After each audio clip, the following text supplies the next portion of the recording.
চলো আজ আমার স্টাইলে বিরিয়ানি রেসিপি তোমার সাথে শেয়ার করবো। তো আমি আলুটা কেটে ধুয়ে নিয়েছি, তাতে জাফরান পানিতে তেজপাতা, দালচিনি, লবঙ্গ, এলাচ দিয়ে দিয়েছি, তাতে একটু গুঁড়ো মশলা অল্প অল্প করে দিয়ে দিয়েছি, লেবু রস দিয়ে দিয়েছি, আদা রসুন পেস্ট দিয়ে নেড়ে দিয়েছি। বয়েল হয়ে গিয়েছে, তুলে নিই, লেবু দিয়ে ঢাকা দিয়ে নেবো, তারপরে ভেজে নেবো, ভেজে রেখে দেবো। তারপরে আদা রসুনের পেস্ট হয়ে গেল। দেখো বয়েলও আমার হয়ে এসছে। এদিকে আমি কড়াতে তেল দেব, দালচিনি, এলাচ, লং সব দিয়ে দেব, তাতে পেঁয়াজ দিয়ে নাড়াচাড়া করে, বেশি নাড়বে না, হাত ব্যথা করবে, পেঁয়াজ লাল হবে। আর এদিকে পানি বসিয়েছি, বিরিয়ানি গোটা মশলা সব রকম দিয়ে দিয়েছি, দেখে নিয়েছি। এদিকে মাংসটা দিয়ে নাড়ব, বেশি নাড়লে লাল হবে না, হাত ব্যথা হবে, দেরি হবে।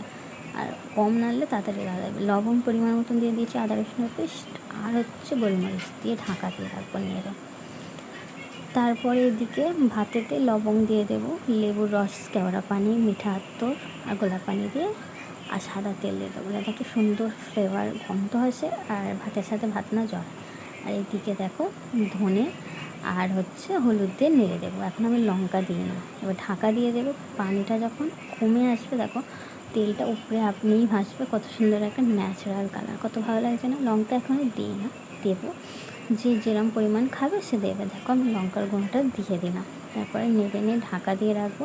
হয়ে এলে তাতে আমি কেওড়া পানি, গোলাপ পানি, মিঠা আতর দিয়ে দেবো, আর একটু পাউডার দুধ গুলে রেখেছি ওটা উপরে দিয়ে দেবো।